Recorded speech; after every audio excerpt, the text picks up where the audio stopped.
Um, Patrick's up in his Hello, how's it going? place. In your new place, dude?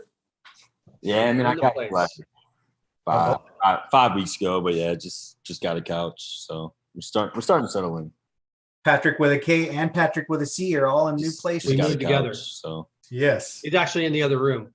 He took my couch. You guys are roommates. You're never too old to have a roommate. Cool, man. Cool. Congrats on the couch, Patrick. We'll put that in the win section for you. How's everybody doing? Dude, it's been a ride lately. It has, man. I feel you. I've been there too. Yeah. I managed to take care of myself the minimum amount, which led me to relapsing on being sick for like an extra 4 days. So good learning lesson there. So rough week, but that's all right. Recovering, moving in positive direction, getting caught up. Because of that, I didn't have a ton of time to prepare things for today, but we've got some stuff on the plate for you guys. But before we get started, I want to hear some wins. Who has wins? Patrick, do you have any other wins besides your couch? Yeah, just good client relations. Getting had some good meetings with some clients. Raised the rent on one. Got a meeting with the client. Let's see. He said 8. I'm still getting my time zones together. Where did you move to? Denver, Colorado. Oh, okay. That's a super cool place. Yeah, man. I've never skied before, but I just bought a $800 Icon pass to go skiing, so I'm all in. Yeah, I hope you like it. Just doing some good stuff. But yeah, I landed another client. I lost a $500 client, but I landed a $1,000 client. Okay. I'll just replace him. He just wanted to go a different direction. Just didn't get it, so we'll replace him. So no big deal there. So yeah, I just gave myself I think an extra $3,000 this week. So yeah, things are looking good. Good stuff, man. Nice work. Awesome. Who else has some wins? I got some wins. As some of you guys know, I was on vacation last week. I'm back on the East Coast, and the amazing thing about this business, you guys, is I was back there not really even working and still making money, being able to spend some time with my family. Since then, we've added probably about an additional 5,000, not all reoccurring, but that's on the books. We broke in the last 30 days, we're over the 30K mark in the past 30 days, which is amazing. But really, I think something I want to share, Patrick, if I can chat briefly about mindset. I came back from the East Coast with 3 different challenges, you guys. One was a contractor while I was back there just was giving me a hard time about the website we built. He approved everything through the process, and then we got 90% of the way done, and he wanted a full refund. It was very difficult for me to wrap my head around. He affected my mindset a lot. We ended up basically parting ways and giving him partial money back, even though he didn't have any reason to want money back. And I took it on the chin. The other thing was a letter from the Oregon Contractors Board that I shared. They're wanting money from me. That's fucked with my mindset as well. And then had a call to one of our lead gens where the lead gen name was slightly close to another company's name. And this lady was threatening a lawsuit and all this other craziness. I just took action. We bought a different domain, switched some things, and got things going that way so that we avoided potential problems. And the reason I share this with you guys is because the last couple of days this week has been extremely difficult. Mindset wise, I felt like that wave that I keep sharing with you guys that I'm riding, man, it was crashing hard. And only thing I could think about, I worked extremely hard last night, worked a long day, got back into the grind of things, made a quick $1,500 last night before I went to bed. And then this morning woke up to making more money because I was able to fix that mindset piece and get this other shit behind me. So I want to share that with you guys because I think that's the biggest lesson for me and the biggest win of the week. Awesome. Spencer. So just want to comment on the third thing that you went through, and that's something that we've been approached that way a few times. So I'm not an attorney, and this isn't legal advice, and I'd like to have Jeff comment on this as well. He is an attorney, but it won't be legal advice. So you're going to get approached often, not often. You're going to get approached sometimes when you have like a name that is similar to someone else's name, or your Google My Business or your domain name is similar to theirs. It's my understanding that unless they have a trademark, that they don't really have right to restrict the usage of a name. So we've had stuff like that come through. I remember when we came from Columbus, Ohio. Can't remember. It's happened 3 or 4 times, and each time I've just basically ignored it, and it's just gone away. So it's not legal advice. Jeff, what is your understanding of the legality of this without offering legal advice? You're muted, Jeff. I clicked it, it didn't unmute. It's not, yeah, of course, not legal, not giving any legal advice here, but yeah, like you said, unless there's a trademark, there's no one who can really restrict your use of that name. However, I think what I got out of just Spencer's tonality is like he doesn't want the friction, you know. It's like, right, let's move on. It's the easy fix at this point. It was early in the game. If you were well established and you had a whole bunch of stuff out there, it might be a different. That's right. I just want to make clear that, like, if you're like Spencer, if you're at the beginning of it, that's fine. But if you, let's say it's something that you've done for like 3 or 4 years that's cranking, and then someone comes in and says like, hey, that's this, you know, trademarks are really expensive. Small businesses don't set it up. I think it requires like an attorney to do all sorts of research and you know, spend dozens of hours to research things. And, you know, it's probably going to cost them more than $10,000 to get a trademark set up. Right. And then I think it may at that point only be limited to this to one state only. So just getting an LLC with a name is not a trademark. That's just their business name. Right. So like, you guys proceed with that how you want. And I think Spencer, like when you're kind of recording like in progress, good call. When you're dealing with 2 or 3 things that are poking you at the same time, then like, and this one doesn't really matter so much because you're at the beginning, then the path of least resistance is probably better. But I just don't want you guys to be scared off your properties. Yeah, exactly. Yeah, don't be intimidated by people who come at you and threatening stuff, and they're just rattling your cage. I would highly recommend you guys are out there in the market, like making connections in your local markets and all of that. Like build a relationship with a local attorney, local business attorney.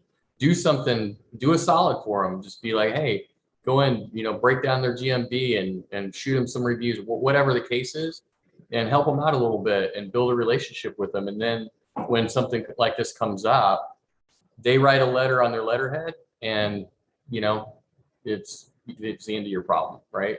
Problem solved most of the time.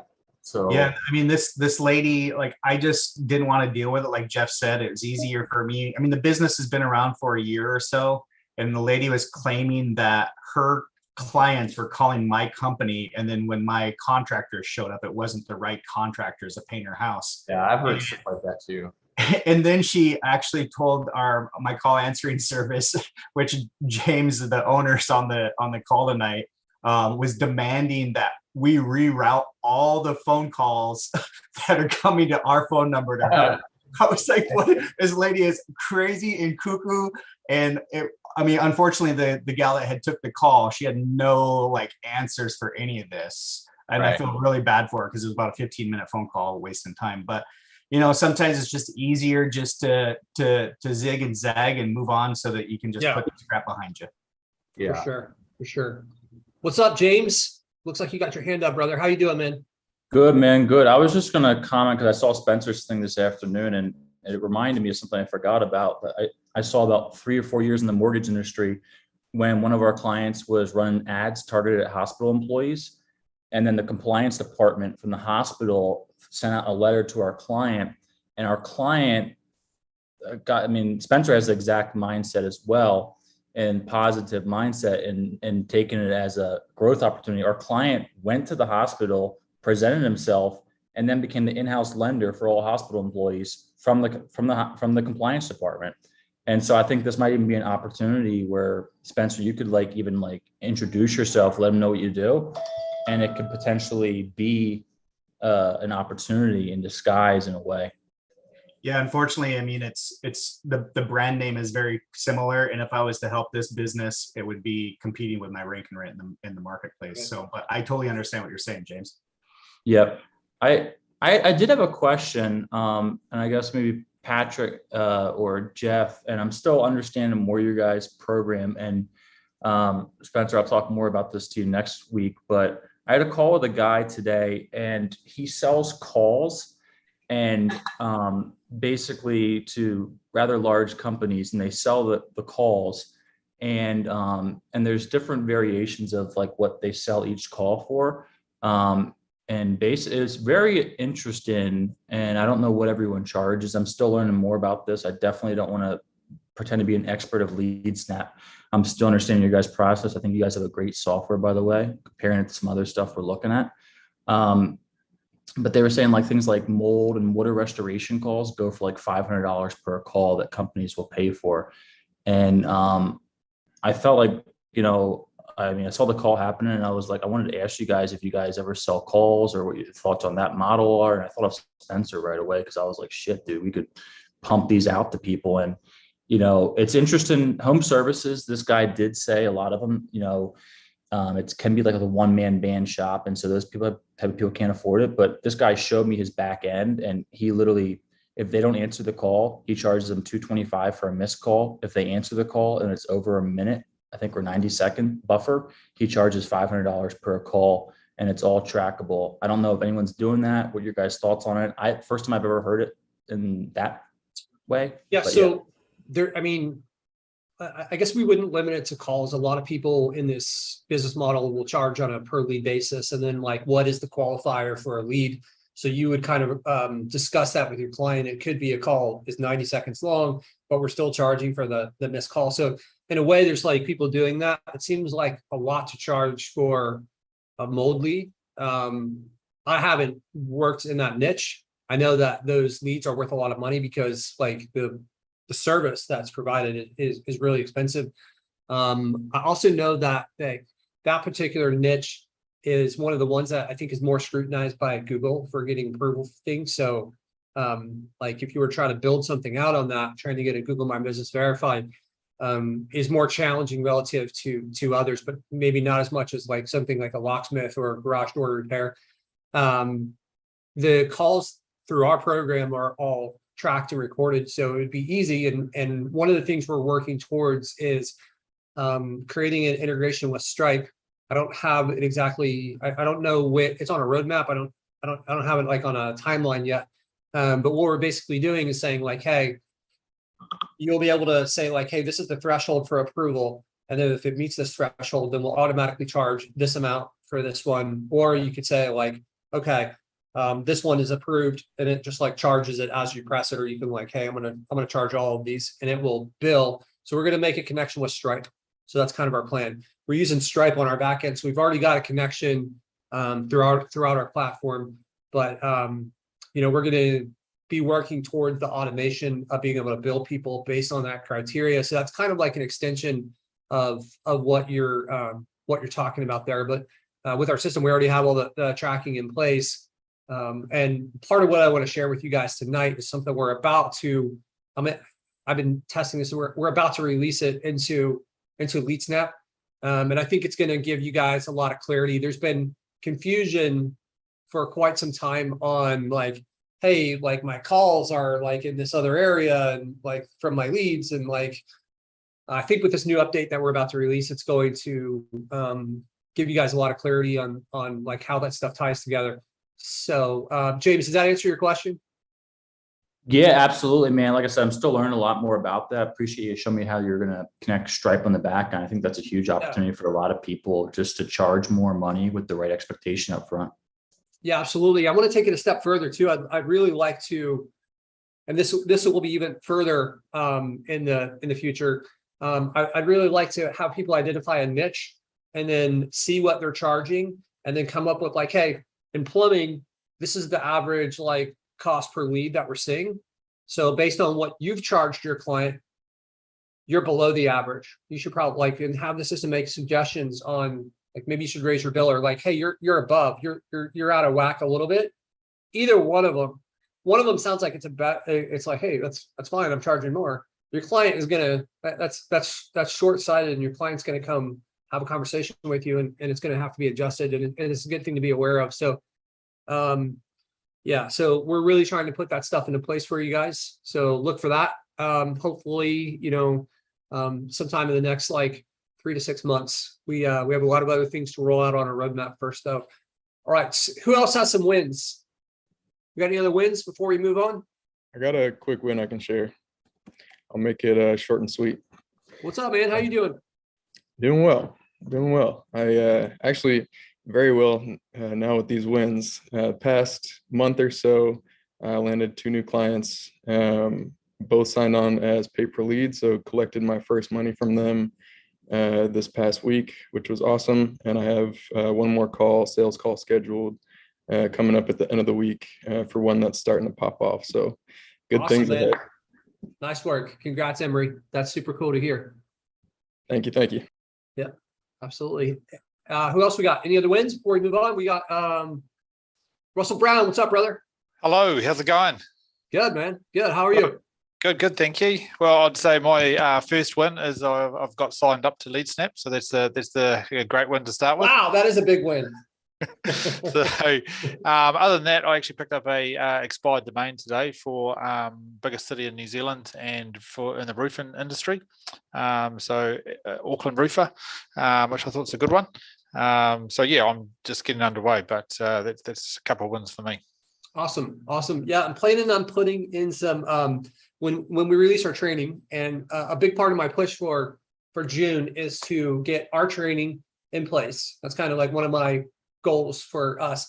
And I'm going to go over expired domains, things to watch out for, advantages, ways to do it, ways not to do it, as a part of my training.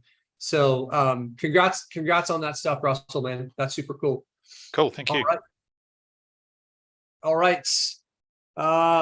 Going once, going twice, going 3 times. No more wins. All right, cool. Congrats to you guys who had wins. It's awesome to see those. And thank you guys for kind of bearing with us last week. Jeff and I were in the middle of doing all sorts of stuff, and we couldn't do the call. I hope you guys enjoyed the recording that we put together. But let me share with you something that we have, an update that we have coming. All right. Jeff, can you see my screen? Awesome. All right, cool. All right, so this is a screen you guys are probably familiar with. This is kind of like the all call screen, right? But you'll notice there's some changes. So this is one, I'm inside LeadSnap, but we haven't linked it in there yet. This is something that is about to be released. Okay, so let's talk about what is different here. So one of the complaints or one of the confusion points that we've heard is like, hey, which ones are like, I'm going through my calls and I'm trying to like track what's a lead and what's not a lead, and how do I mark those, and how do I easily tell which one is and which one's not? So we've added, if you've noticed over here on the right side, we've got this like question mark for things that are qualified. So notice that these two have the same phone number.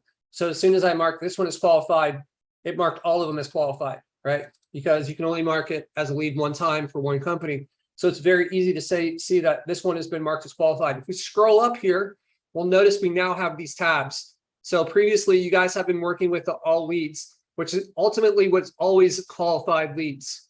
That's where I think there was a lot of confusion there. It's like, hey, why are my calls not showing up on the all leads? Well, like, I guess we should have named it qualified leads, because the form submissions show up there because they're going through the spam filters. And I'm going to talk about those a little bit.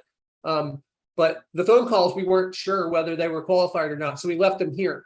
So now basically, if you mark something that's qualified with this thumbs up, it moves it over here. Okay, so these are ones that are qualified.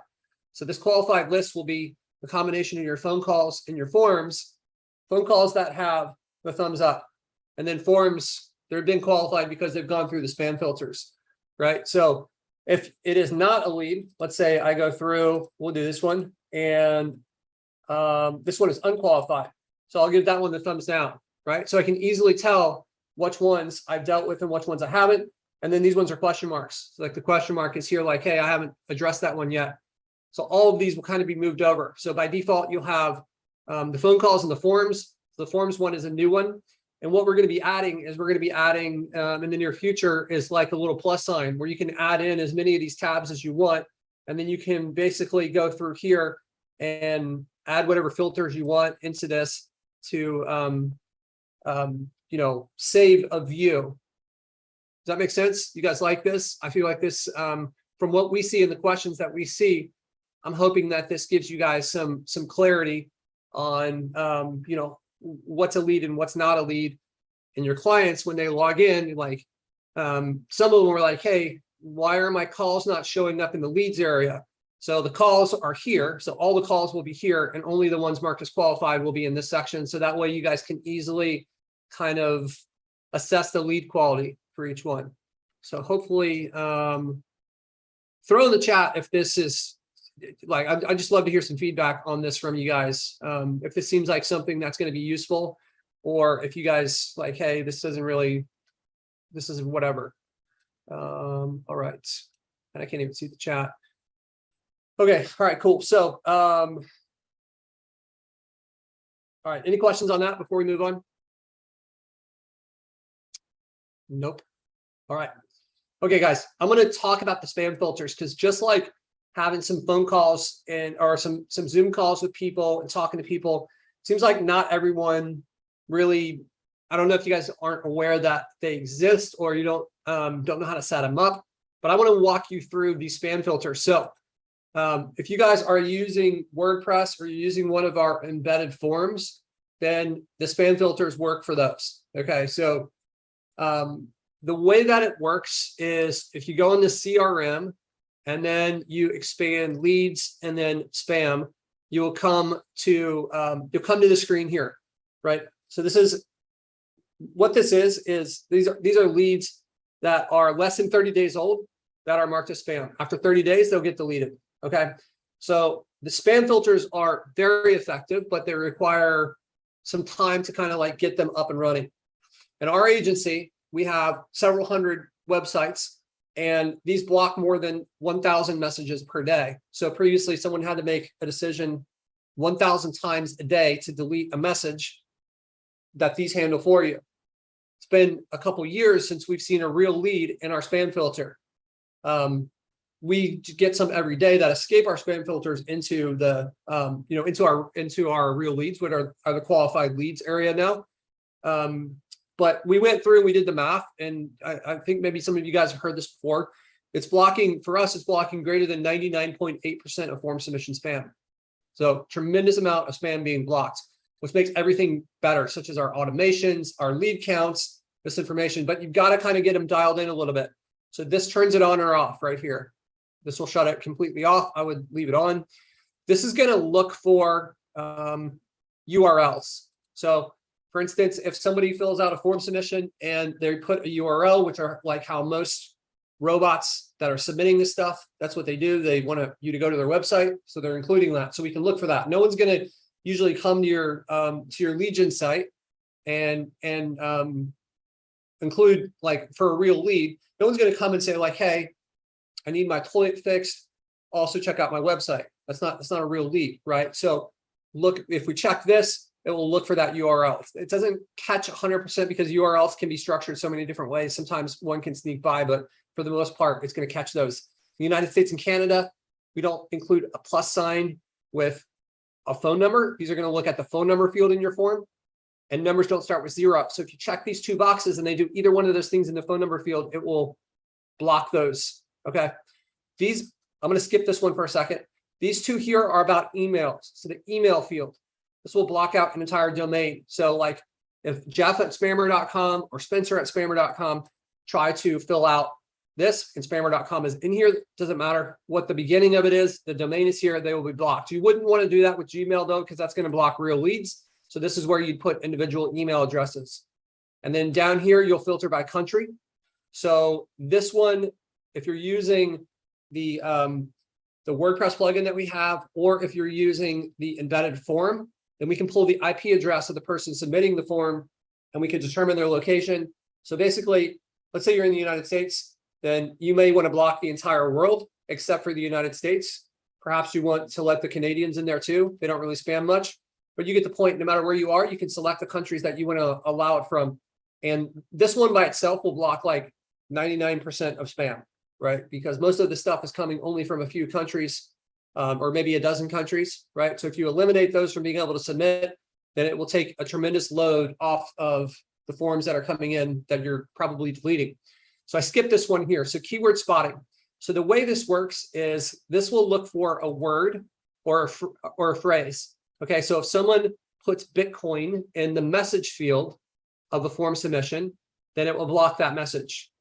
Or if they put this entire phrase, this would not block if SEO said, hey, I need some help with SEO. That wouldn't block that message.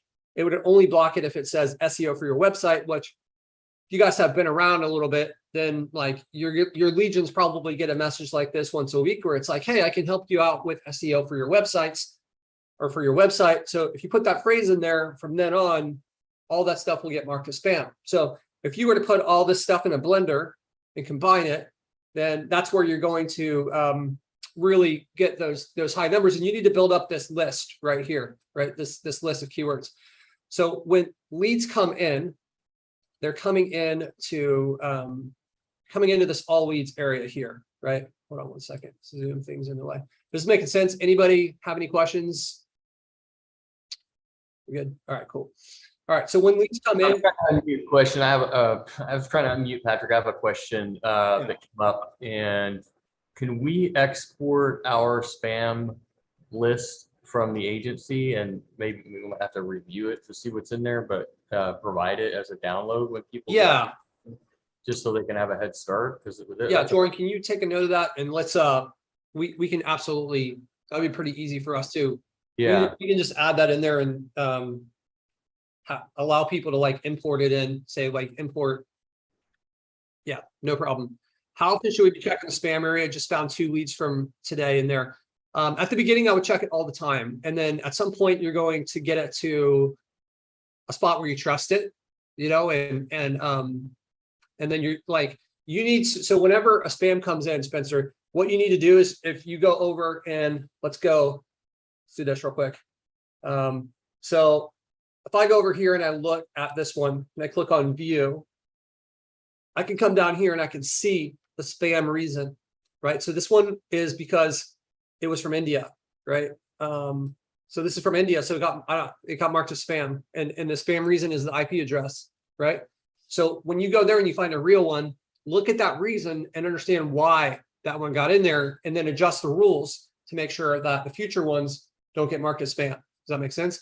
Once you get it to the point, like it was for us, I still have someone on my team go through and check, but like there's never any real ones in there anymore. We're just like, it's just like we've adjusted it to the point where it's not an issue. And you know, we've got you know, probably 50 keywords on ours, and you know, we've got, you know, dozens and dozens of email addresses that we've blocked out. So you know, we could share those with you guys and allow you to import that.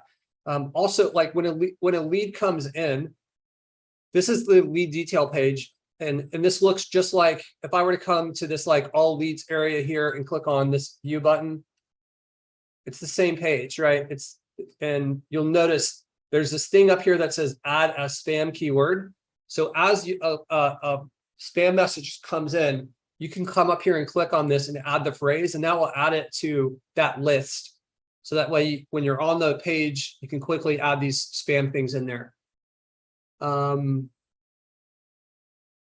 not sure if it's normal, but when setting up the lead areas, I forgot to include the message. So it went to the left side. I believe that's why it went into spam. It went to the left side. Spencer, can you clarify what you mean?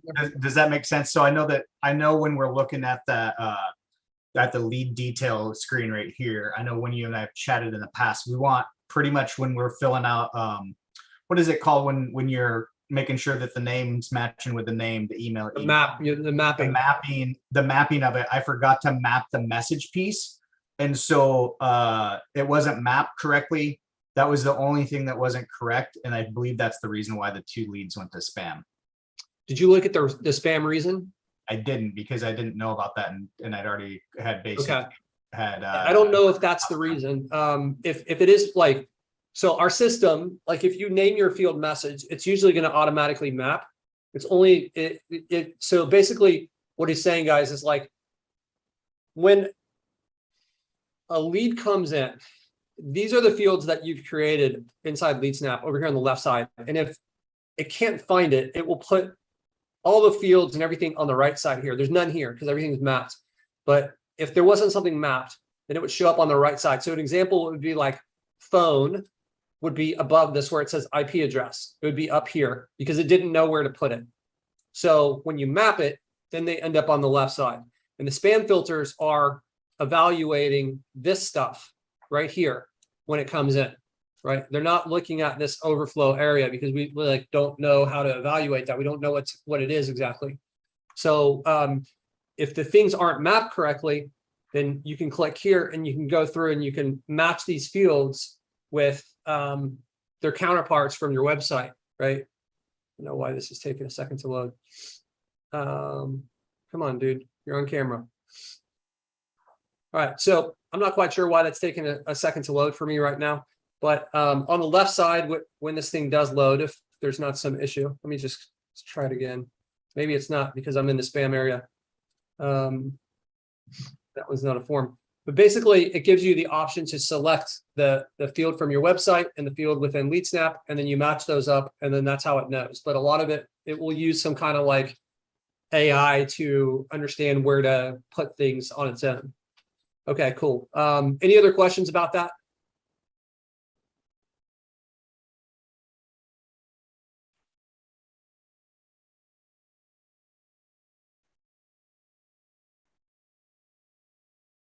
Yeah, you're talking about the keyword field, right?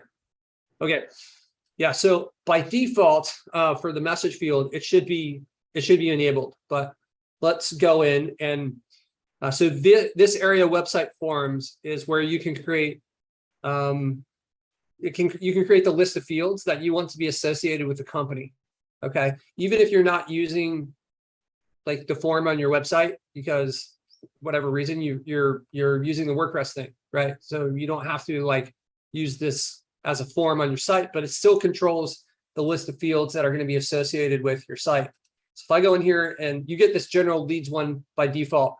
So these ones up here are like ones that come out of the box with the system, right? And there's one here called message.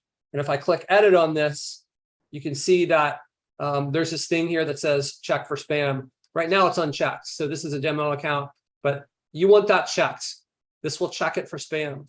So we give you the option of whether you want that to be checked. There may be some scenario where you have some field on there that you don't want it to be checking for spam. So if I click on save, then that turns it on for all those keywords that are on that list. And this is the one that comes with it, this message one. So I would recommend that you guys use that one. If we go in here, you can call it something else. It doesn't have to be required, but anyways, you make your own and you come down here, you would make a text area. So if I make a text area one, then those are the only ones that can be checked for spam. So that's the one that's like that box, like the message box that we normally see on websites, right? So whenever you're using one of those and you want it to be checked for spam, just check that box, right? Does anyone have any questions? I know that's a little confusing. We're working towards a release to make this a little bit more clear, but that's how it's currently functioning. Guy wants to change the subject here and ask about spam for area codes and prefixes. Like if you can block I guess I understand, you block the area code and the prefix, but not the last 4. I see his message here regarding spam, but not for forms. Can you block the area code and prefix, but not the last 4? So, okay. Guy, I see you coming on here, man. Can you just give us how you doing, man? How's it going? So, and for me, it's really a choice between, and I'm just being honest, I'm using CallRail right now, and I get a fuck ton, if you don't mind my language, a fuck ton of spam calls from just random. It's like 678-555-1234, and then block that number, and it's 135. Block that one, 1236. So I found out that through them, I can actually block out the 678-555 and then anything else. I see. So you want to be able to block calls coming in that have like the first 6 numbers in common or something.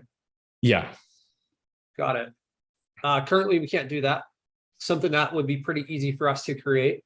I know that we were working on an automation for the area code this week, but that's something separate.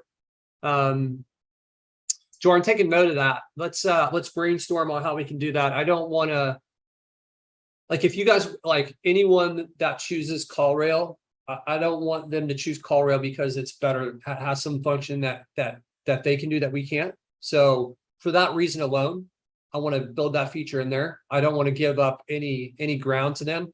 Currently, we can't do that, and they can. So let's figure out how we can take that away from them. And also, Guy, I'd love to hear if you have any other ideas based on patterns that you've recognized, where you'd be like, man, it's cool that CallRail can do this, but it would be really better if it could do that, right? Do it this way, right? I would love to hear that, because I haven't personally noticed those patterns in my own for calls that are coming in, but I'm not answering the calls, and maybe my receptionist didn't pick up on the pattern or something. So that's appreciate the feedback on that. We'll figure out a way to make that happen for you. Okay. Yeah. I mean, I don't use, so I'm a little different in that I don't sell per call. I'm in the rank and rent space. I'll get a page ranking, and then I just rent the entire page. I don't care. I'll say there's a flat fee, however many sort of calls and leads. I don't want to be involved in that. So I don't have the CRM. I don't do any of that part of it. I'm probably losing money with it, but I want an easy life rather than anything. So this one just, when I hear a client who says, hey, I'm just getting spam calls all the time, and then I see, it's the same numbers, but different, the last 4, that's really the only thing that I can tell. I don't really know what else is sort of, I've had a conversation. So it's always with the Jeff. first 6 numbers. Yeah. And I mean, if you want, I can take a quick screenshot and share it with you so you can see it. Yeah, I've seen it too, Guy, for sure. I can definitely verify that that's happened on our side a lot, especially the last couple of months. A lot of them come from Ohio the last couple of months, but it comes in waves, it kind of shifts around. Yeah. But I never thought about, I know I don't put my head on the numbers so much that I identified that level of pattern. Like, I know it's happening that way a lot of times, but it's not something that really triggered a thought to be able to block the first 6, that's. Guy, I'll tell you what, man, that sounds like that will clean up some of the spam, but I'll tell you what's worked best for us is we put a challenge step in there. So these people, they have to press 1 before they can connect to a human. So we just have like a recording. I don't know if it's still me, but it was me a while ago, where it's like, hey, sorry, we're getting a lot of spam messages. So if you don't mind, just press 1 so that we know you're human, and we're going to connect you to someone on our team. And then we use the menu step. And then when they press 1, then it connects the call. So I think that would effectively eliminate what you're talking about, plus the part that doesn't fit that pattern, because I would say, 85% of the the spam calls are robo callers, and 15% are like Angie's List, Home Advisor, whoever else, like random people that have their own game. So that might be something, and I know that you can still do that on CallRail. Like, you can set up a challenge step or a menu, and that may reduce. Way more complicated on CallRail. It is. No, I mean, that's why I never do the challenge step, because it's a pain in the ass. And Angie's List is gonna, they're a real person, and I get those calls all the time, and I have my script for them, which is great. But and for anybody who gets those calls, just tell them you only do government work, and they'll stop calling you. They're like, fuck, Only I'll tell government you work. what I used to do. If you really want to have fun with these people and you want to potentially give yourself an advantage, when they would call, I would try to work on my sales skills and be like, look, I know that you're a relentless person if you're working for Angie's List because you get hung up on all the time. And imagine if you were like actually selling something that had value. So we have real leads with real value in our business, and we need people like you on our team. Imagine how well you would do. This is the name of my company. Maybe when you're off the clock, you could give us a call. I would love to interview you as a salesperson and give you the opportunity to make some real money for people that are actually helping businesses, right? So it worked 0 times, but it was fun 100% of the time to kind of like pitch these guys that are trying to pitch us. And like, so that became my script whenever one of those guys would call. And I would be like very genuine and like, hey, guy, I know that you're working hard. You're getting hung up on. I know the burnout rate's terrible with Angie's List. Our people on our team have been here for years, man. Why don't you give us a chance, man? See where it goes, like, and just being really like, and then when I went to go pitch a client, like I had more reps and, I never got one of these guys to convert, but imagine having one of those guys on your team that's reaching out to potential lead gen clients that's not afraid to get hung up on 75 times a day, like they do, like how valuable would that be? So that was kind of the mindset I was in, trying to convert one of those guys, but I know all their calls are recorded. So that's probably, part of that, but just an idea. All right. Okay. Cool. I kind of want to add to that.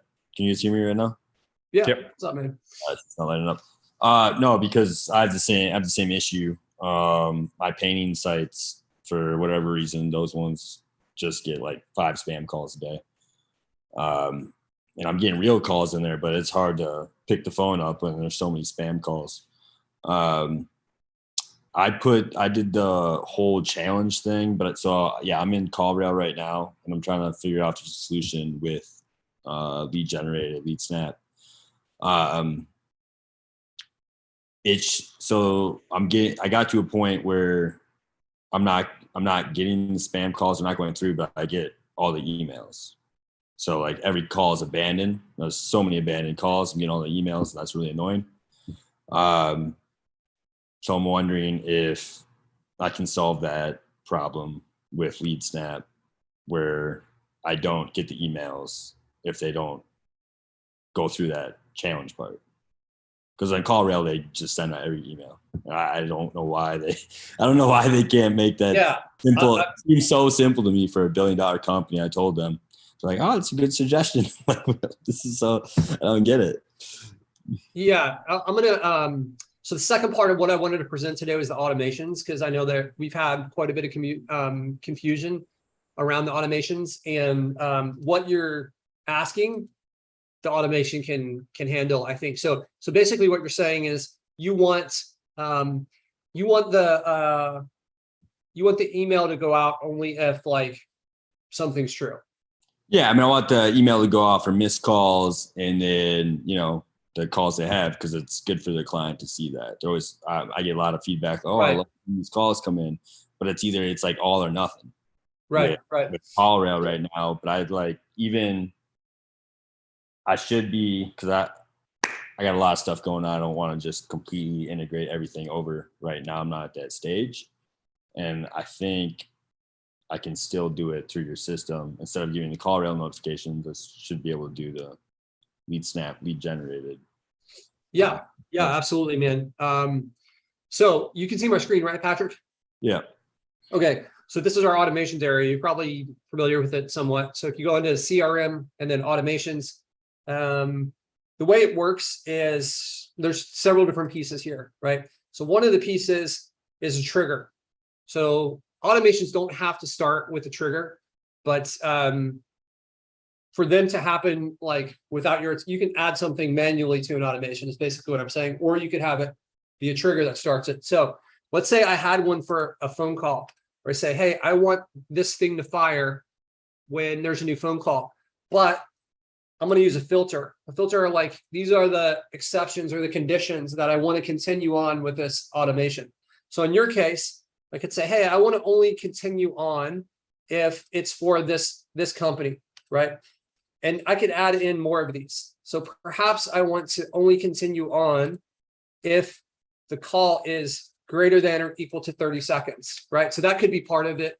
Or what if I wanted to say, if the status is equal to answered, right? If you were able to do that, would that kind of help you? And now I could continue on and say, hey, I want to send a text message or an email or whatever it is. Is that the solution you're looking for right there? I think so. Okay, I'll continue on here. So yeah, I can say, I would just have to like test it out and see. I'm not, okay, I'm not very bad at like visualizing this. visualizing it. Yeah. Okay, so basically I'm saying like if a new call comes in and the status is equal to answered, and then I'll combine these things. I'll say that the call duration is greater than or equal to 30 seconds. So I can add in all these filters, and these are working as ands. So that means it has to be like from this company, and the status has to be answered, and it has to be at least 30 seconds, and it has to be maybe a first-time caller, right? So the first-time caller is equal to first time. Okay. Then I'm going to send an email.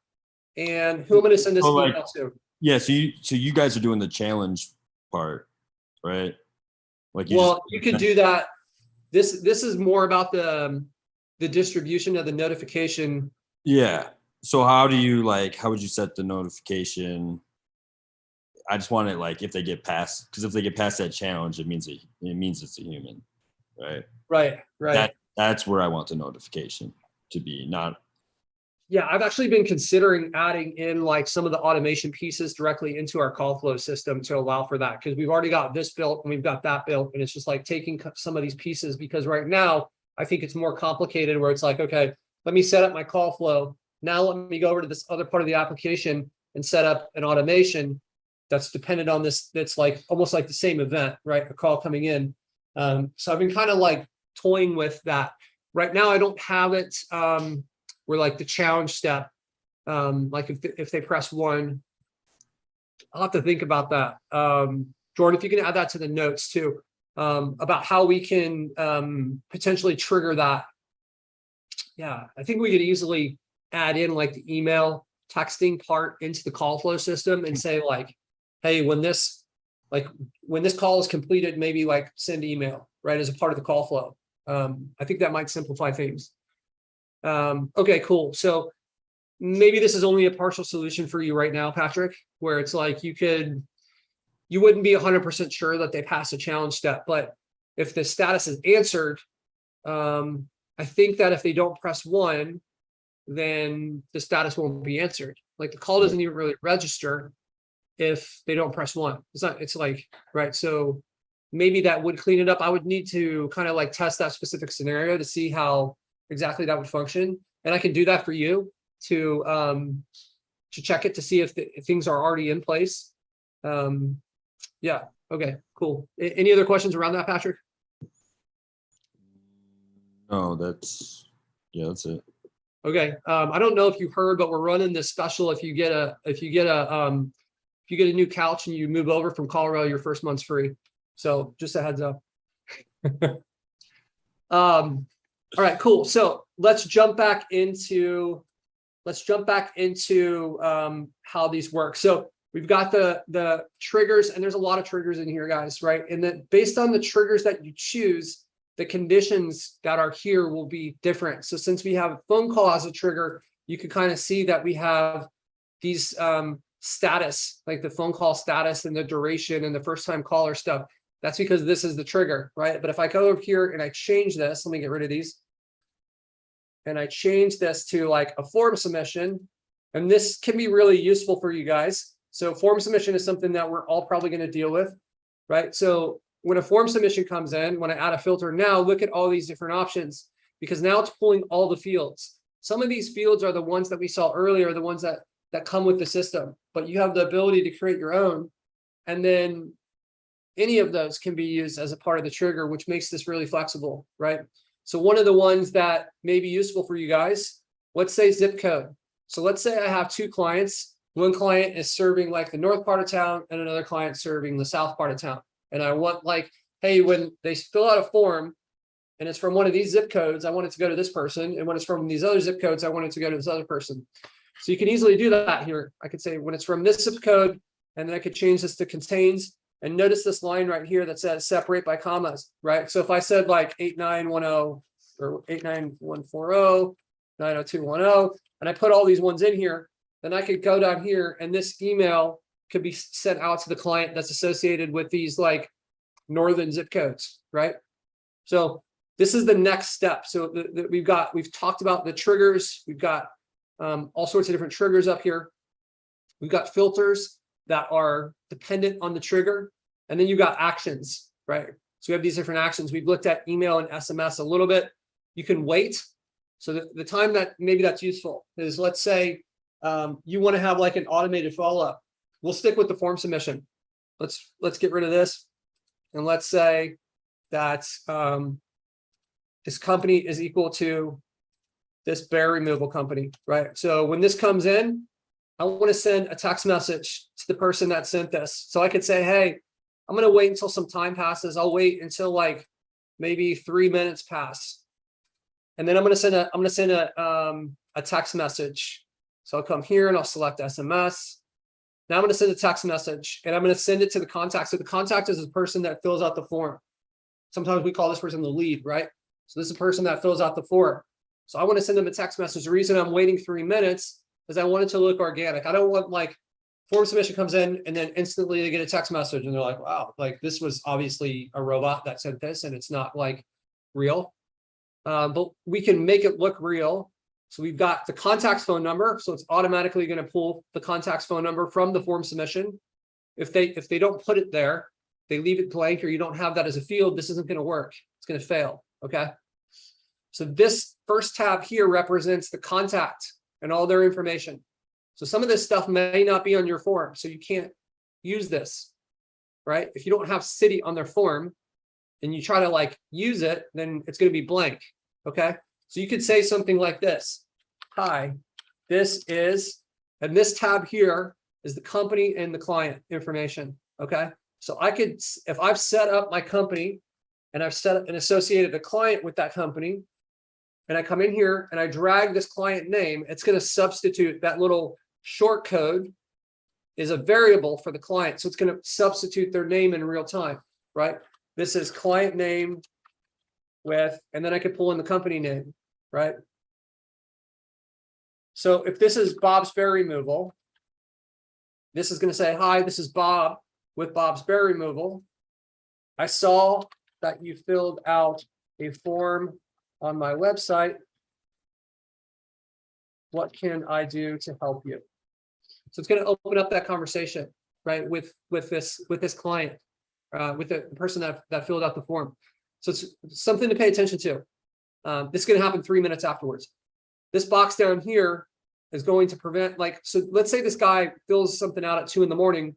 You probably don't want to send him a text message at 2:03 with this. So you might want to use this and say, okay, this will allow me to choose when this message would go out. So if this happened at 2 in the morning, then it's going to be sent out at 8 in the morning. And the time zone that this is using is the time zone that you chose for your company, right? So if this is Bob's Bear Removal, if I don't have this here, it will work for all the companies. So like, if I don't have the filter there, it's just going to work for everyone that comes through, right? So that would be like every one of these, right? But I've got it limited to Bob's Bear Removal. So it's going to be the time zone for Bob's Bear Removal. But if the next one came through was from Edward's Cake Shop, then that one would be Edward's Cake Shop, right? And it would pull the client and the company for that one, right? So that's how it's working. So that is a way to kind of like automate, that would be when you would use this like wait time. And that's a way that you could put them into kind of like a follow-up sequence automatically. All right. So let's get that out of here. What about delivering it to our clients? We're not going to want to wait to deliver it to our client, right? So this time, I'm going to delete this. And if I look at this recipient option, I could choose the associated client for the company. So now it's going to say like, okay, who's the client that's associated with? If you have multiple clients, it's going to send it to multiple people, right? You could also choose like some random number to send it to. And I could add more right here, right? Or I could send it to the client's phone number. So this is going to allow me to select from my existing clients. I don't know why that's not showing up right now. But it would give me my list of clients. It might be loading it. So that's kind of how that works. And these variables are always here. We've got a new column with a bunch of call information. Also, like let's go back here and I'll do the associated client for the company.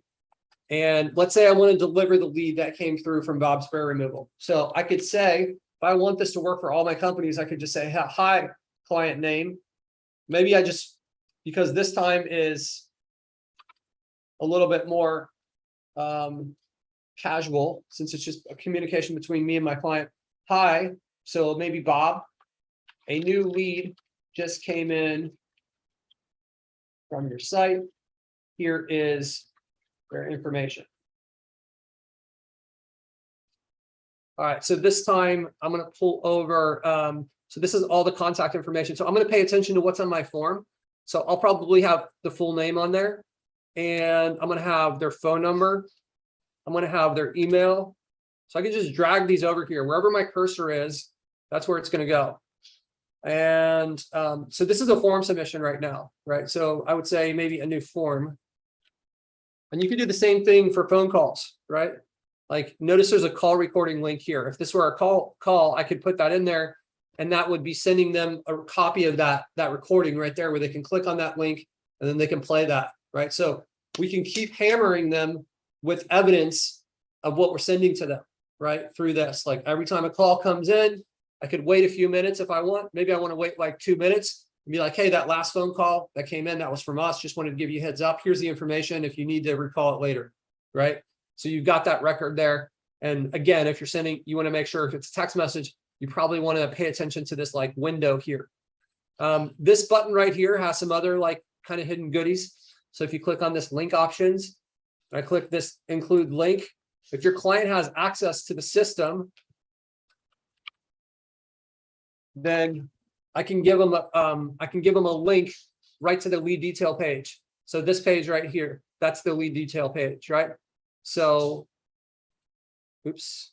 So this link would take them for the associated lead. It would take them right to that page. So if they have a login, they can click on that. They can open it up. Maybe you're working with your client and they're taking notes and giving you feedback on how the leads are doing, right? So this is making sense. You guys have any questions about this? I know there's a lot of parts and pieces to the automations. And if you look at all the actions and all the triggers, and like there's endless combinations of things that you can do in here. And if there's stuff that you guys would like to see from the automations that does not exist, I would love to hear your feedback on how we can make this stuff more powerful and more flexible for you guys.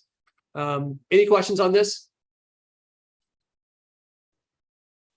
No. Seeing anything in the chats? Okay, cool. So just like the text messaging, there's an action here for email, right? So email's very similar. You have a few extra options in here for like the subject, the sender name. It's important to know that like by default, and we may be phasing this out in the near future, the email that comes will come from like a LeadSnap email address, but you have the option to add in your own, right? So you go over here to settings and then email, you can add in your own email address. You can see I've added in these two, support at LeadSnap and LeadSnap123@gmail. If I click on this, then I can choose my provider and I can go through. And that's what I would highly recommend. So that way, when those emails get sent out, they're not coming from LeadSnap. They're coming from like your client's email address, or they're coming from like, if you go maybe from your agency to your client, right? So once I've added them, you can kind of see that they can show up down here in this like support at leadsnap.com area. So that means that that email would be sent out, and this would be the sending address rather than LeadSnap because I've got it selected here, right? So there's some other other actions in here. You can update field statuses. You can send questionnaires. A lot of this stuff is kind of working with other parts of the CRM. So if you guys haven't seen our pipeline system yet, you can see that there's like this pipeline that will allow you to move people through different stages. And you could like, maybe I move them to close, and then I could have over here inside my, I have too many tabs open. I could have a trigger for the pipeline, for a pipeline stage, deal move to pipeline stage, right? So when it moves there, maybe I want to automatically send a questionnaire, the onboarding questionnaire, right? Or maybe when I move them into this like call completed stage, automatically 2 days from now, I want to send an email saying like, hey, it was really nice to chat with you on this call. I would love to like talk about how we can move forward together, something like that. So you have this thing where it's helping you convert more of your sales, right? By putting them into these different processes and things like this. And you could set up as many of these pipelines as you want. You can have your clients using these pipelines too, and have those be triggering things. Like maybe they have a pipeline stage that's like bid sent. And then like if it stays in that stage for 5 days, then maybe you throw them a $50 coupon if they, I don't know, whatever. You guys use your imagination, or your clients, maybe they've got some ideas on how they can maximize their conversion rates. These automations are also really useful for reviews, right? So getting those reviews is obviously very important because it's going to help your GMBs rank, right? It's going to help your clients close. So I would employ your clients. For those of you guys that have lead gens where the client is already like, the client is already receiving your leads and things are going well, they're paying, like enroll your clients in the value of them getting reviews for you, right? Like, hey, it's going to make it easier for you to close your jobs, right? If you've ever been on Amazon and one thing has 3 reviews and another one has 700, like, are you willing to pay more for the one with 700? So they can charge more, right? They can charge more, they can close easier. The website ranks. If the leads are exclusive to them, then like getting more leads is going to make them more money, right? So we've got an automated way to do that. So let's just look at this. We'll just briefly go over this reputation management. Okay, cool. I see Emery. Are we able to change the sender to our own agency email? 100%. Yep. Yeah, you can. You just got to go down to go into the settings and then go to email and then just go through. So what you'll do for your own agency one, since it's not going to be one of these, you'll choose other, and then you're going to fill this out. So the stuff that's in here by default is what's going to work for probably like 95% of, depending on where you have your email hosted. And if it's like through G Suite, then you will need to take some separate steps there to make it work. And those instructions, if you go here to Gmail, then and you click here, there's instructions that will walk you through that. But for most of us that aren't using G Suite, you can go through here. So if you, let's say you have like Namecheap or GoDaddy is where the registrar, and you've pointed your email somewhere, then you'll go and you just need to get the settings, but most of them is going to be 465. And then you put the email address here and the email address here with your password there, and then mail dot whatever your domain is. That will work for almost all of them. But if it's not working, then just talk to your registrar, find out what the SMTP settings are, SMTP, like that right there, settings are. And you get those settings in there, you validate, you test it, you save it, and then it will appear throughout the system. You'll have that option to use it. Okay, so every company that you create has a funnel associated with it. Okay, so you can see right here, this is bear removal. If I switch to a different one, if I switch to Carol's Roofing, then it's going to change all this stuff here. So I can customize this however I want. I'm going to go back to bear removal because this one's a little bit more set up. So you can kind of see, I could come in here and I can change the color and the text. I can change the language. There's no language restriction. I can change this logo. I can come through here and decide what happens for each review one. I can even switch between like faces or thumbs up, thumbs down, right? So let's go back to stars. Okay, so the idea is to get someone to this funnel page that we've created.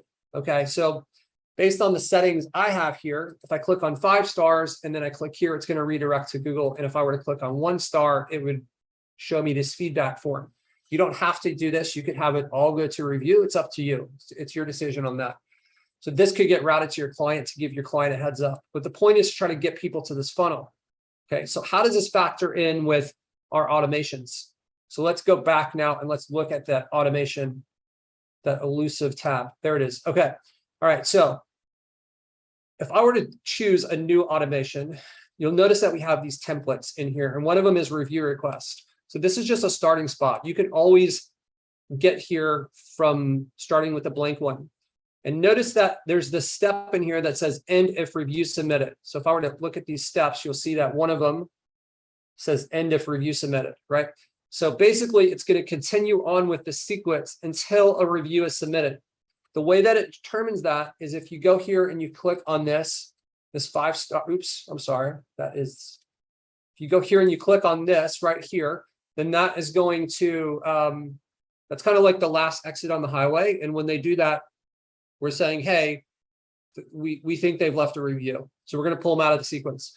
Or if they go to the feedback form, they fill out this feedback, then we're going to pull them out of that sequence. But until that happens, this will continue. So if you want to have 25 steps and you want to try to harass these people for a month, to try to give you a review, you have that option. Might not be the best thing. Probably there's some diminishing returns with the amount of messages you send and the chances of getting a positive review, but it's up to you, right? So what's happening here? By default, we've just like typed up, hi, this is client name with company name. We really appreciate the trust you put in our business by hiring us. So we're basically requesting a review. And then we've used this button right here, this link options, but instead of going to the lead details page, this time we're going to the review funnel. So again, our system knows what company this is for, right? And it's going to include a link to the funnel that's associated with that company. This is a text message. So again, we are paying attention to the window when we're going to send that out. That's important, right? So if they don't do this because we've got this end if review submitted, then we're going to continue and we're going to wait 3 days this time. And then this time we're sending out an email, right? And I would choose this one, like Emery said, hey, I want to use a different email address, right? So now I'm sending this out, but instead of being like a text message link, this time it's an email. So we actually have the ability to have a button here, and I could go through here and I could change this button to be a different color if I want, right? And you'll see that it will reflect down here. I can change the text in it. And then I could continue adding in these actions. I could add it if I want to wait another, maybe now I want to wait like a week. I'll wait until the next week, and then I can send out some other, maybe a text message again or something. So be careful that you don't do it too many times. So a lot of you guys are probably wondering, okay, well, what if I've got like a bunch of ones from the past? How can I get those into a review sequence, right? So the way that you can do that is if you go over here into contacts and you have this option to download our template. So if you download our template and let's say you download this template, it's going to give you like a spreadsheet of exactly how things should look. And then you could import that template. And then I could select a bunch of these. So, and I could add a tag in the template. You have an option to add a tag, and that would show up in this column right here that says tag. And then let's say I highlight those. So maybe I've got like 600 in there and I say, okay, I've got those, or maybe I want to filter by the tag, right? And I'm going to show all those and I select this. So it's going to highlight all the ones that meet that tag. And then I can choose this bulk action and add to automation, click on apply. I remember Spencer, we were kind of like this was something you were working towards at one point, right? So now I've got like, maybe this Google My Business has like 4 reviews and I've just added 600 requests. So that's probably not a good thing. If you were to get like 70 reviews in a week when you had 4 in the last 10 years, right? So you can add it over time, right? And you could choose what frequency you want to add these contacts into the automation, right? So this would be the automation sequence that I've set up already. Okay, so I could start them all now, or I could add them over time. And I want to add 1 per day, or maybe I want to add like 20 per week. And it's going to continue to just like pump those into the sequence until it's like expired that whole list, right? So that's a way you can, like, maybe you get a new client. That could be a good first step when you get a new client. It's like, hey, I'd like to get some reviews from some of your past contacts, right? We can start to pump up our Google My Business with real people, right? We're talking about reviews sticking and stuff. Real reviews stick really well, right? You start running all these like crazy games with Google, they start to pick them off, and so this could be a really good way for you to get some traction on your Google My Business. And your client, like when they do good work, they've created an asset, right? And we want to leverage that asset to get something out of it. And by requesting those reviews, we can do that. Cool. All right. So that is pretty much what I had covered for today. Are there any questions on any of this stuff? I know there was a lot of information in there. Hey, Patrick. No? Was this stuff valuable for you guys? Because I'm hearing crickets here.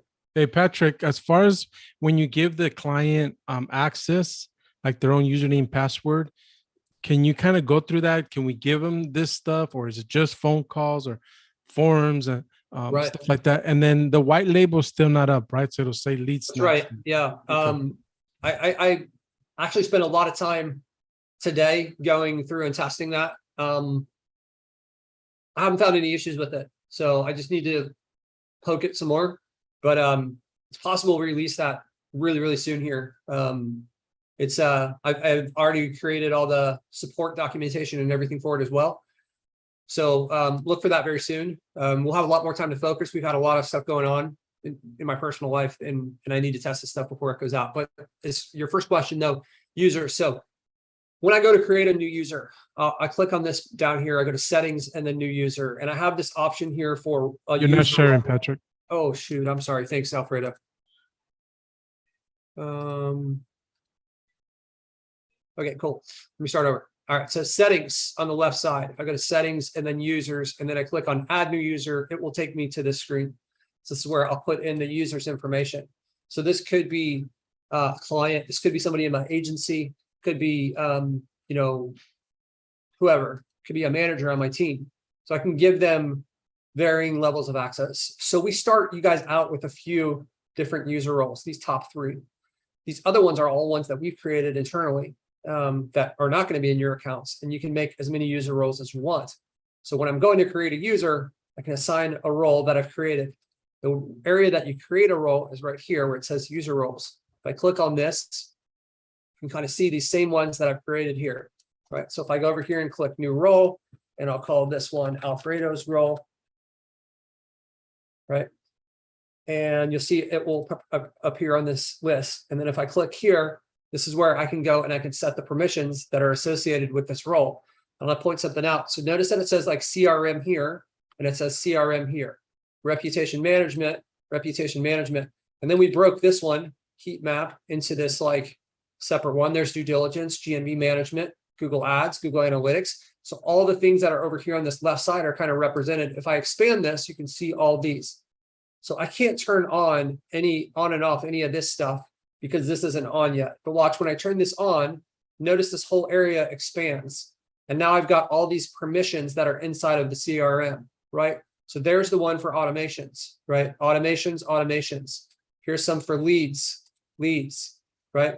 Some of these are kind of have like a second layer to them. So for leads, for instance, if you have when you create a user, you assign a company to that user, right? And the leads, they're only going to be able to see leads for the companies that they're associated with, right? So, and then so if I turn this on, they only have view permission. And if I want them to be able to edit a lead or to create a new one or to delete it, then I can give them those options, right? And for automations, I can turn on that. And okay, so now they can see the automations, right? And some of these like within the user, because like we thought, well, you may want to give like automation level permissions to a specific user where you say, I want him to be able to see this automation, but not this one. So you can do that on the create user screen, right? And the same with like pipelines and and phone numbers too, right? If we were to go back to this screen here, 1 second, and we go to add new user, you can see that.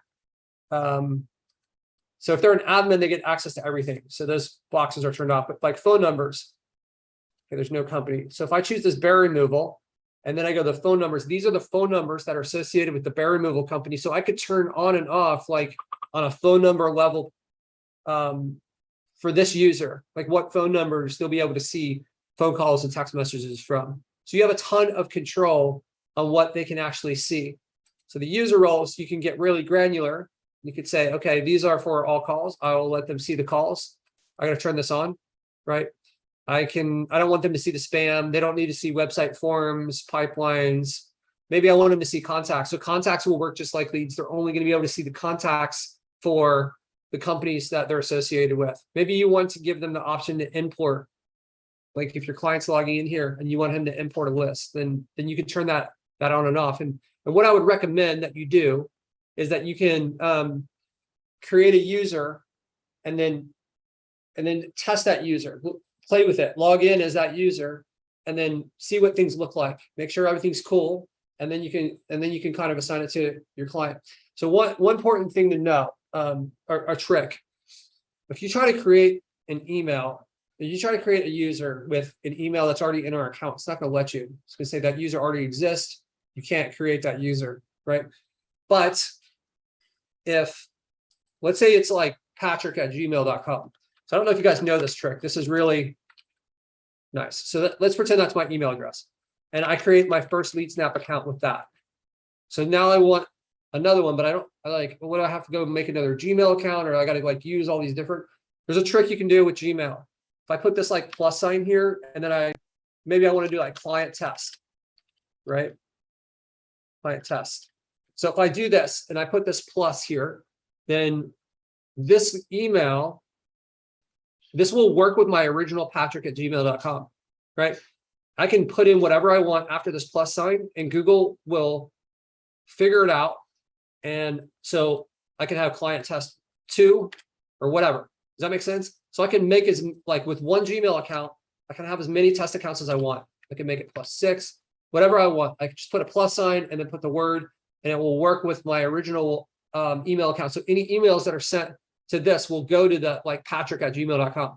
So this gives you the ability to have infinite test accounts with one Gmail account, right? So when you're going to test your client, that can be a good way to do it, is you like set it up as like plus client, and then you would need to like log in at incognito. You're not going to be able to like open up a new tab and then log in when you're logged in.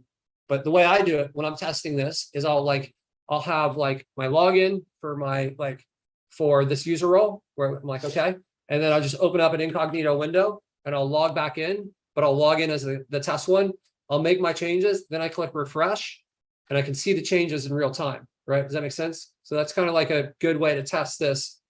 Once you've tested it, you're sure, then you can give it to your clients. I think, some of you guys may have some hesitation with giving your clients access to this, but once we release the white label, then they'll be like, for whatever, like I gave my clients access to it, and they're like, they've never said like, hey, like, what is this?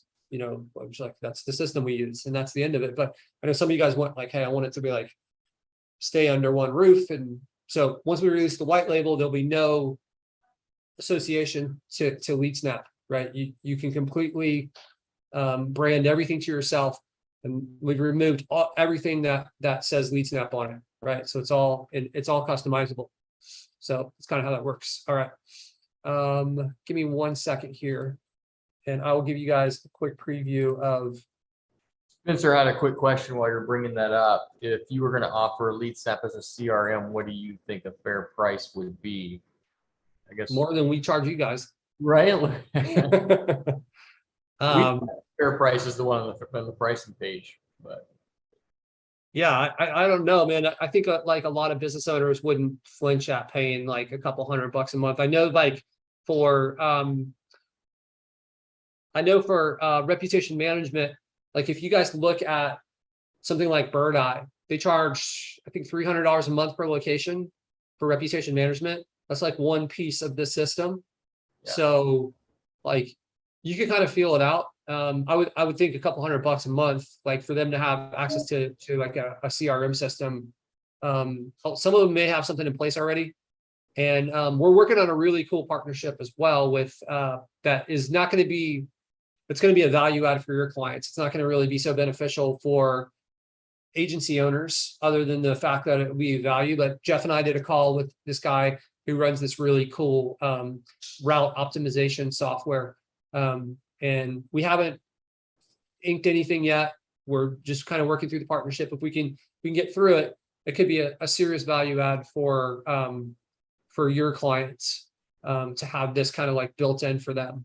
And I think It'll be a super cool partnership if we can get that one to go through. All right, cool. So give me 1 second here and I'll pull up the white label stuff and what it looks like. Oh crap, I'm not gonna be able to do it right now. I got some personal information in there. Sorry, guys.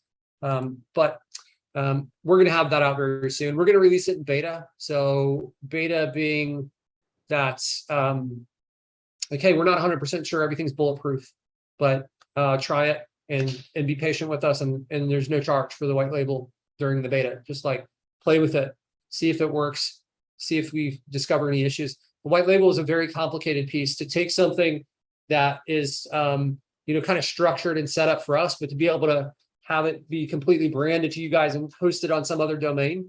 There's a lot of moving parts and pieces. So that's why we've taken our time with trying to get it dialed in. And that's why we're kind of doing this like beta release on it first, to work through any kinks that we haven't discovered. I think there's going to be probably ways that you guys wish it would work that we haven't thought of. So that would give us an opportunity to get your feedback on it as well. What is that? I don't know what that is. Who is doing that? Did you get them? Okay, cool. All right, cool. All right, guys. Do we have any other questions, Jeff? Nope, not seeing any. Okay, I know like we didn't dive into a lot of like lead gen tactic strategies, that type of stuff, but I know that there's a ton of you guys using the software and some of the questions we were seeing. I wanted to go over that and make sure that you guys understood how this works and, you know, try to preemptively answer questions that you might have. It's also great for us to get feedback on these types of questions that I received on the call, so we can try to make things better. So I hope you guys enjoyed this call. We're kind of getting back in the groove here. Like I said, we're going to be really pushing towards getting our course set up for you guys, which is going to be like A to Z on everything we do and how to do it. So hopefully we can get that completed in June. This is the beginning of a new month, guys. It's an opportunity for you to create wins to crush it. This could be your best month ever. Depends on, you know, maybe it depends on some of the actions you took last month, but if you haven't taken the actions to prepare June to be your best month, then maybe you take them in June and July. We'll be in that situation. So you guys, we got 7 days between for the next call. I would encourage you guys to do what you need to do to create some wins. We had some awesome wins. Love seeing the new faces. Also love seeing the old faces on the wins. Let's get more of those next week. So you guys have an awesome week, and we'll talk with you guys soon. All right. Thanks a lot, everybody. Adios.